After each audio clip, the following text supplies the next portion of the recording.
Namni bakka ka'umsa isaa dagatu eessayyuu yoo ga'e hin milkaa'u.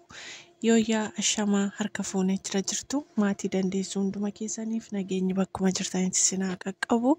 Warri mana kanaaf haarawaa taatan maatii ta'aa sagalee kana dhaggeeffachuu yeroo eegaltan akkuma kana maatii kan taatan immoo laayik sheer gochuun yaada keessanis immoo koomentii irratti nuuf kaa'uun yaada nuuf ibsaan dhaamsa keenya. Toleegaa har'aa kanaan dhufee jira yaada namoonni baay'ee irratti dubbataas jiru gaa'e. Haa ta'uyyuu malee waa'ee namni tokko akkas jedha Oromootu bareedde jennaan mucaan ija babaaftee jedhani.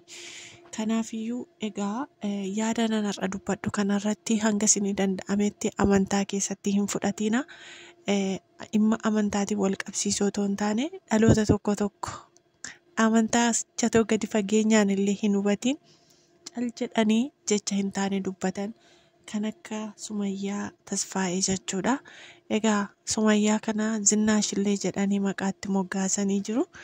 Haa ta'uyyuu malee egaa Zinnaash yookaan Sumayyaan maal goote haga fe'e yoo ta'e wanti fe'e yoo ta'e dhugaa dubbachuudhaaf taanaani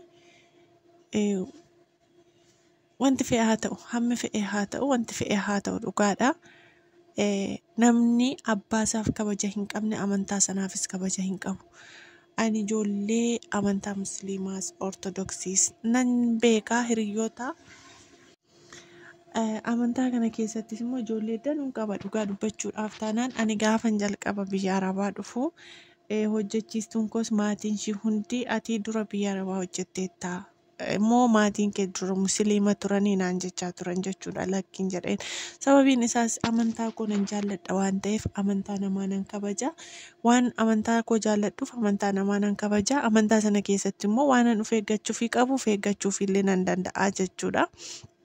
Indaa maal isiniin jechuu barbaadeen akkuma waliigalaatti akka nama tokkootti Sumayyaan egaa akkuma argitanii amantaa ortodoksii tawaahidoo keessaadha kan isheen gara amantaa musliimaatti dhufte. Akkuma beekamu immoo abbaa warraa ishee yookaan immoo abbaa manaa ishee kan ishee fuudhellee nama gadi fageenyaan quraana barsiisudha. Nama tasgabbaa'aa nama hubataadha amman argetti jechuudha. Egaa asirratti ani gaaffii kanan qabu dhugaa dubbachuuf ta'a obboloonni musliimaallee kan akkanaaf deebistanii quraana keessatti nama arrabsii moo barsiisi kan jedhutu jira jechuun barsiisuun waanuma jirudha. Namni tokko kaleessaa dogongora qabaa dogongorri isaa sun immoo sirrii miti yoo ta'e barsiisi jedha malee ani arrabsi kan jedhu caafamee jira taanaan ani hin beeku garuu jiras natti hin fakkaatu kuni. Dabalatammoo Sumayyaan dhugaa dubbachuudhaaf taanaan amantaa kanas bakka hin buutu akka nama dhuunfaa tokkotti isheen gadi baatee kan dubbataa jirtu. Obboloonni baay'ee dhimma kanarratti illee obboloota amantaa musliimaallee dubbataa jiru jechuudha. Dogongora akka qabdu abbaa ishiitiin abbaa jechuun amantaa koo nan kabaja taanaan abbaa koos nan kabaja. Amantaa koo nan jaalladha taanaan abbaa koos nan jaalladha. Sababiin isaas amantaan ofii abbaa ofii dursa. Abbaa amantaa ofii jaallatan taanaan immoo eenyumaan jaallachuurraayyuu duubatti hin jedhan waan ta'eedhaaf. Egaa akkuma beekamu Sumayyaan Waaqayyoon isheef araaramu dhugaadha. Sababiin isaas abbaan salphaa miti. Abbaa ishii gadi baatee akka hin taanetti miidiyaa irratti arrabsuu jechuun baay'ee ulfaataa fi waan ijattis arguudhaafis gurratti dhaga'uudhaafis namatti hin tolledha dhugaadha. Abbaan ishee abbaa isheeti. Maalis yoo ta'e abbaa isheeti. Abbaan ofii dhugaa dubbachuuf namni abbaa isaaf kabaja hin qabne uumaa isaa yookaan immoo waaqatti amanee jiruufis waan kabaja qabu jaalatus natti hin fakkaatu jechuudha. Egaa intalli kun akkuma argitanii qeequun mirga isheeti. Maaliif qeequun mirga isheeti? Ani maa qeeqxiin jedhu garuu amantaa kam keessattuu kanaafiyyuu jechuudha namni tokko amantaa isaa harka jaallatee abbaa isaatiif jalqaba kabaja qabaachuu qaba. Sababiin isaas abbaan ofii abbaa ofiidha waan ta'eedhaaf jechuudha. Ishiin abbaa ishee qofaan miti kan arrabsite qeequun mirga isheeti. Dubbadheeraa qeequun mirga isheeti. Garuu qeequu jechuun salphisuu miti. Qeequu jechuun arrabsuu miti. Qeequu jechuun akkaataa kanatti haala hin taaneen dubbachuu miti jechuudha. Haala tasgabbii ta'een iddoo kanatti kun akkas ta'e akkas namni sun immoo dhugaa amantaa isaa sana wajjin wal bukkee qabee fudhatee hojiirra oolfachuu danda'a. Hin ta'a yoo ta'e jechuudha. Kanaafiyyuu abbaan kee waaqayyoon gaditti jalqaba keetii haa Sumayyaa or Zinnaash jedhanii maqaatti moggaasaa jiru. Kanaafuu abbaa ofiif namni kabaja hin qabne amantaa ofiif illee kabaja hin qabu waan ta'eef abbaa ofii kabajuun barbaachisaadha jechuudha.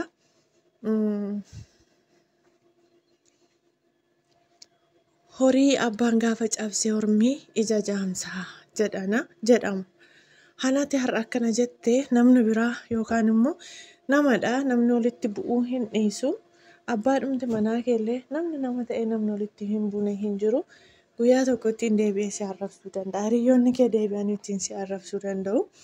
Kun Sumayyaa qofaaf otoo hin taane ijoollee of dagatanii nama arrabsaniif gadi fageenyaan osoo waa tokko hin hubatiin akkaataa kanatti jecha hin taane baasaniifidha. Akkuma kana guyyaa cidha isheetii waa'ee ladanuuf bukkeedhaa qabdi. Akka aadaa Oromoo naannoodhaan itti dhaladhetti immoo addooyyee jedhama. Addooyyee qabda. Addooyyoonni ishii kuni egaa akka aadaa Oromoottidha. Akka amantaa Musliimaatti maal akka jedhamu hin beeku dhiifama isa kana. Kanaaf addooyyoonni ishii kun yookaan waayilloonni ishii guyyaa akka cidha ishii bira turtanillee gorfadhaa, barsiifadhaa. Bakkicha nama arrabsedhu sana akka hin jirrellee itti himaa. Nama arrabsuun faayidaa hin qabu. Dubartiin miidiyaa irratti gadi baatee akkaataa kanatti nama arrabsu jechuun sanuu abbaa ishee arrabsu jechuun faayidaa tokko hin qabu jechuudha. Akkuma kanallee maatii dandeessu hunduma keessanii dhugaa dubbachuudhaaf wanti nuti irratti hojjennu tokko maaliif faayidaa qabaachuu qaba. Dhugaadha namni torbee kana keessa feesbuukii fayyadamaa jirtan wantoota danuu arguu dandeessu jechuudha. Hangana ni argee oliyyuu arguu dandeessu. Ilmoon namaa akka baalaatti harca'aa jira. Sanuu isa nyaatee umurii isaa achi butate isa laayifii dabarsisa. Jireenya dabarse osoo hin taane daa'imman waggaa yookaan immoo dargaggoota waggaa 20 keessa jirantu dhumaa jira jechuudha.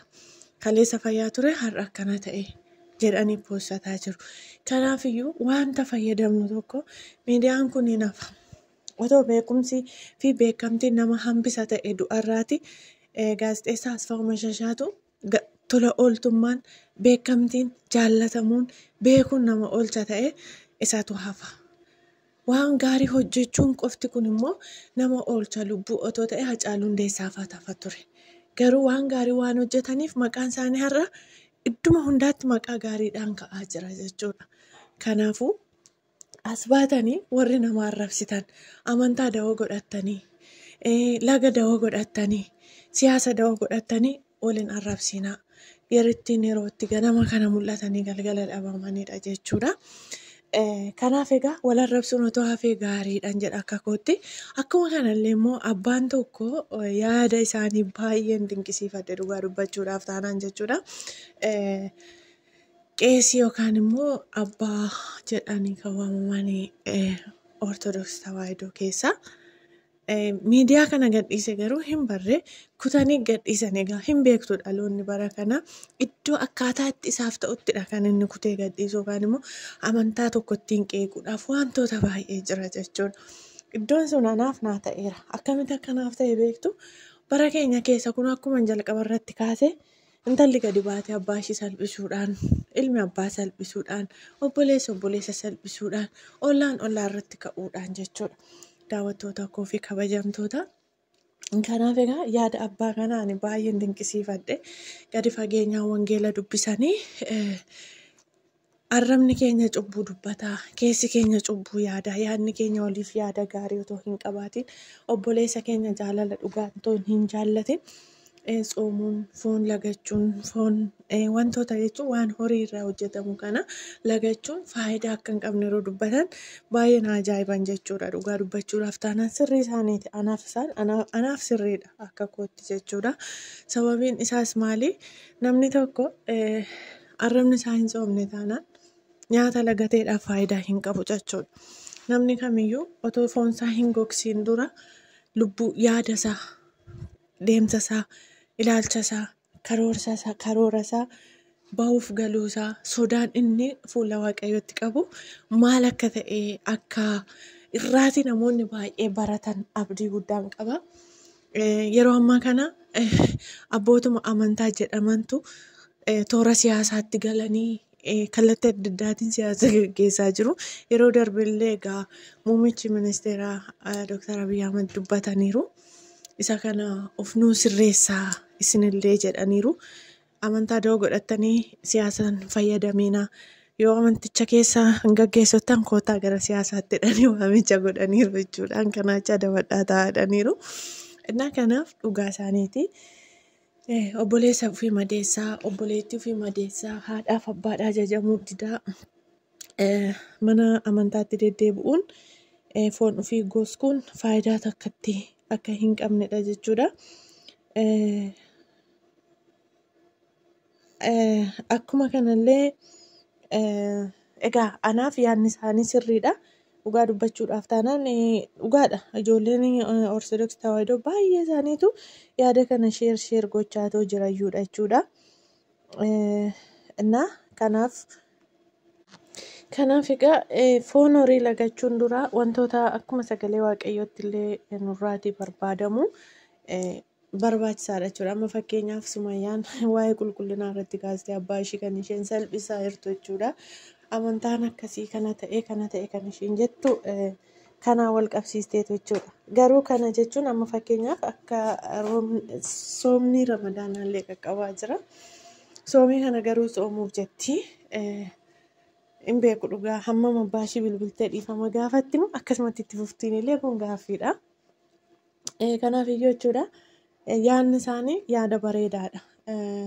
Walumaa galatti amantaa kam keessayyuu Beher beerasabii kam keessa yookaan immoo sabaaf sablammii kam keessa jiraanne nama namummaa isaatiin kabajuu, iddoon dogongoretti barsiisuu, waan inni wallaale barsiisuudha malee nama arrabsuun, qeequun wantoota garaagaraa faayidaa tokkotti hin qabu jechuudha.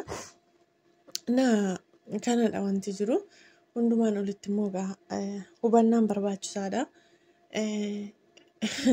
Beekamuurraa beekuun hundumarra caala. Namoonni baay'ee beekamtii argachuuf jecha waan baay'ee godhu jechuudha. Beekamtii argachuun dura immoo beekuutu caala. Beekamuun dura beekuutu immoo caala. Kanaaf waaqayyo hubannaa akkasii nuuf haa kennu. Dhugaa dubbachuudhaaf taanaan baay'ee nama gaddisiisa. Baay'ee namatti ulfaata. Kana jechuun abbaa ofii ishii qofarraa dhalatte otoo hin taane abbaa hundumaadha. Namoonni baay'ee itti gaddaniiru. Namni immoo namatti gaddu jechuun sanuu soomatti deemaa jirti. Rakkoodha jechuudha. Kanaaf obboloonni amantaa musliimaa shamarranumatu shamarranitti dhiyaata. Egaa faaxonni adaraa keessanitti dhiyaadhaa. Inboxi godhaa fi gorsaa wantoota isheen barachuu qabdu barsiifadhaa. Sababiin isaas dubbiin dubartiin kaaste, dubbiin ijoolleen kaaste. Keessumattuu immoo karaa amantaa wanti ka'e baay'ee ulfaataa fi sodaachisaadha waan ta'eedhaaf sababii nama tokkotti sababii ishiin bakka hin buune tokkotti dubbiinsaa fagaate ni ulfaata jechuudha. Garuu immoo namoonni akkashii miti waan ta'eef dhimmicha dafanii sirreessu. Isheenis immoo akka dhiifama gaafattu abdii guddaa qabna. Kanaaf walumaa galatti kabajamtootaa fi daawwattoota maatii dandeessu. Dhimmuma amantaa irratti otoo walitti bu'amuu nafee wal barsiisuun gaariidha. Waliif ibsuun gaariidha. Dhugaa jiru walitti himuun gaariidha. Garuu ittiin wal arrabsuun biddeen tokko humnaan na nyaachisaniif faayidaa naaf hin godhatu. Arrabsoodhaan wanti ta'u tokko hin jiru.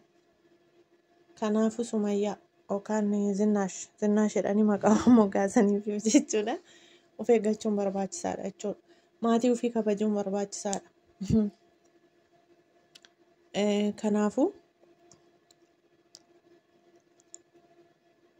kabajuun barbaachisaadha waan ta'eef walumaa galatti waaqayyoo lapheettiin abbaa ishiis dhiifama gaafattu uummata dhiifama gaafattullee waaqayyoo haa kennuufi kanatu jira. Dhugaa ulfaataadha walumaa galatti. Anaan baay'ee natti dhaga'ame dhugaa. Ana abbaa koo baay'een jaaladha. Abbootii irrattis haadhotii irrattis ani qoosaan beeku. Dhugaa dubbachuudhaaf taanaan jechuudha. amantaan isaa namni jaallatu immoo gadi ba'ee kanarratti haadhaaf abbaa maatiif tuquun barbaachisaa miti jedha. Waaqayyo hubannaaf ogummaa nuuf haa kennu, jaalala tokkummaa nuuf haa kennu isiniin jedha. Turtii gaarii.